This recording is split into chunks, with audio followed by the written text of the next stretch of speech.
Bonjour à toutes et à tous, et bienvenue sur notre chaîne. Aujourd'hui, nous explorons une histoire poignante et profondément marquée par le colonialisme belge.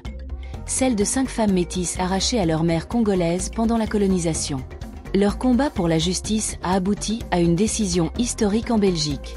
Restez avec nous pour découvrir leur histoire, de leur séparation déchirante à leur victoire judiciaire.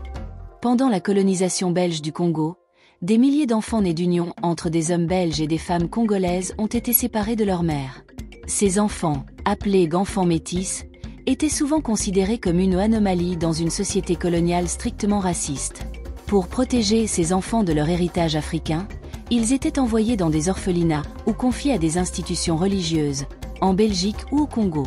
Les 5 femmes au cœur de cette histoire ont été arrachées à leur mère congolaise et placées dans des conditions extrêmement difficiles, où elles ont subi non seulement la séparation, mais aussi des discriminations systémiques, des abus et l'effacement de leur identité africaine.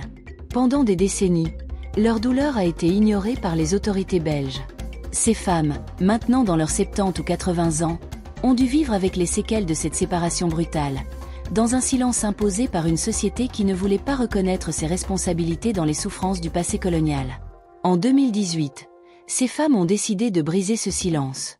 Elles ont porté plainte contre l'État belge pour crimes contre l'humanité.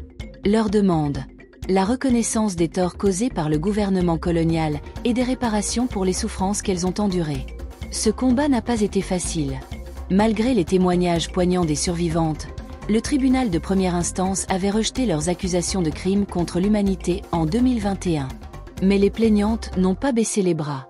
En octobre 2024, la Cour d'appel de Bruxelles a finalement rendu un verdict historique. L'État belge a été reconnu coupable de crimes contre l'humanité pour avoir enlevé ces femmes à leur mère et les avoir placées dans des institutions où elles ont subi des abus. La Cour a également ordonné le paiement de dommages et intérêts aux plaignantes. Cette décision marque un tournant dans la reconnaissance des injustices coloniales de la Belgique.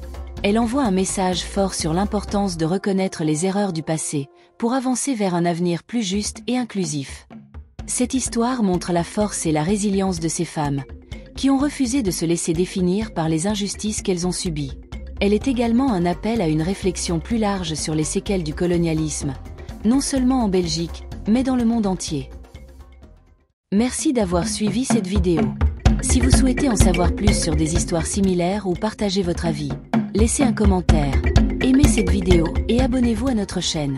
À bientôt pour une nouvelle histoire inspirante.